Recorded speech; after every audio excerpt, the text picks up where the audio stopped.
John Morrison was elected as the State Auditor of Montana, the Commissioner of Insurance and Securities in November of 2000 and re-elected in 2004. John has been working to reduce the number of uninsured Montanans since taking office. He is a member of the State Bar Association Ethics Committee and a co-author of dozens of opinions on ethical issues. He is a past president of the Montana Trial Lawyers Association.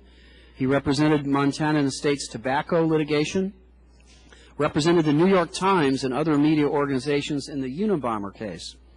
John received his bachelor's degree in philosophy and politics from Whitman College in the state of Washington and a law degree from the University of Denver. Mr. Morrison, welcome to the committee. We're delighted to have you here. Thank you, Chairman Andrews, Ranking Member Klein, members of the committee. Thank you for your attention to this issue. Like other states, Montana has taken the bull by the horns and is working to find new innovative solutions to solve the health care crisis. In 2007's legislative session, which we just completed, the State Senate and House passed a joint resolution to create an interim committee to study ways to study universal, portable, affordable health insurance coverage for all Montanans that involves private health insurance issuers and incorporates existing public programs. The bill directs the interim committee to examine the concept of a health insurance exchange as well as mandating private universal coverage. In addition, in 2005, my office prepared legislation that created the Insure Montana program. Governor Schweitzer joined me in requesting introduction of the bill and signed it into law that year.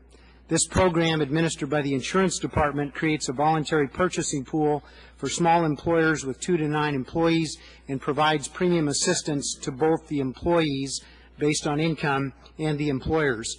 In addition, there are tax credits for other small employers who sponsor small group health plans.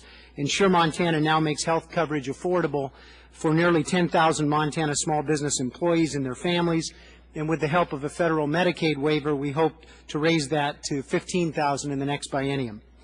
Montana is a rural state with many small employers and a 19% uninsured rate. The existing health care crisis spreads across America, but the best solutions for addressing the problem vary from state to state. Solutions that work in Massachusetts or in California may not work in Montana, and that's why state-based health reforms may be the most expeditious solution to a growing national problem. States can experiment with reforms on a smaller scale so the effectiveness of those reforms can be tested. ERISA preemption of state regulation has been an obstacle to some state-based health care reforms and will continue to be an obstacle to some reforms now being contemplated. For example, the 2007 Montana legislature passed a new law that requires health insurance plans to allow parents to continue to insure their children under the parent's health insurance policy until age 25, even if the child is not a full-time student. This is a simple but important reform because the age group between 19 and 30 years old typically has the highest uninsured rates. Continuing to cover those young adults on their parents' policies is a cost-effective way to provide health coverage for those individuals. Dependents who lose coverage under the parent's health plan often end up on public insurance programs or subsidized clinics or incur unreimbursed medical care. The new law cannot be applied to self-funded employer health plans because of ERISA and therefore can only be a partial solution. As with any study, the HJ 48 Interim Committee that I described will need to collect data about health plans, benefits offered, number of individuals covered, amount of claims paid, and costs of coverage. ERISA generally prevents states from collecting data from self-funded health plans, and therefore states are left in a position of trying to find solutions for problems to which they only have limited information. State data collection should be saved from ERISA preemption. Some years ago, Montana created the Montana Comprehensive Health Association, which is our high-risk health pool. It's funded by a 1% assessment on premiums. Because of ERISA preemption, self-funded employer plans do not contribute to the funding for this program, even though their employees are able to take advantage of the portability and high-risk sections. In order to keep premiums affordable, we instituted a premium assistance program for individuals who are 150% or below the federal poverty level. We sought federal funding for this initiative in 2001, and Montana became a pilot program for the broader federal effort to assist state high-risk pools. However, continued funding for the federal grant program for the high-risk pools has not been reauthorized. As we in Montana begin to study new reforms to address the health care crisis, we must always test the ERISA waters.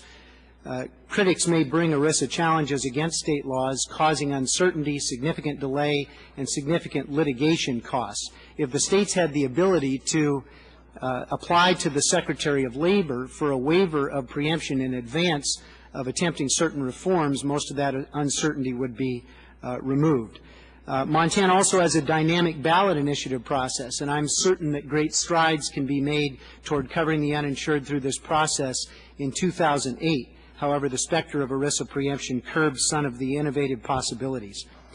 Finally, ERISA preempts states from applying mandated coverages to self-funded employer plans. Most of those mandates provide important preventive health care such as mammograms, diabetic services and supplies, and other things. The cost of those kinds of care, when not covered, gets shifted onto the narrowing slice of employers and individuals that do have insurance.